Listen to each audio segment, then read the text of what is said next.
Advocate Tillu ने काला coat ऐवे ही नहीं पाया। डायलॉग से मशहूर होने वाले भारतीय अदाकार जसवंत सिंह भल्ला 65 बरस की उम्र में चल बसे।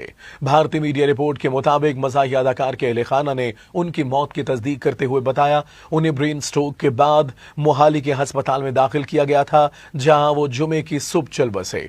मीडिया रिपोर्ट के मुताबिक जसवंत सिंह भल्ला की आखिरी रस्मात 23 अगस्त बरोज हफ्ता दोपहर 12 बजे मोहाली में अदा की जाएंगी। उनके इंतकाल की खबर ने फिल्म इंडस्ट्री को गहरे सदमे में डाल दिया। उनके इंतकाल से पंजाबी फिल्म इंडस्ट्री एक बड़े फनकार से महरूम हो गई, जिन्होंने अपने मुनफरद अंदाज से कॉमेडी को एक नई पहचान दी। वाज़ेह रहे, जसवंत सिंह भल्ला ने अपने करियर का आगाज 1988 में कॉमेडी एल्बम चंकाता 88 से किया। उन्होंने दर्जनों सुपरहिट पंजाबी फिल्मों में यादगार किरदार अदा किए। उनकी यादगार फिल्मों में कैरी ऑन जट्टा, बाजीन प्रॉब्लम, मंजे बिसरा दे, सज्जन संग, रगरूट और जट एंड जूलियट जैसी फिल्में शामिल हैं।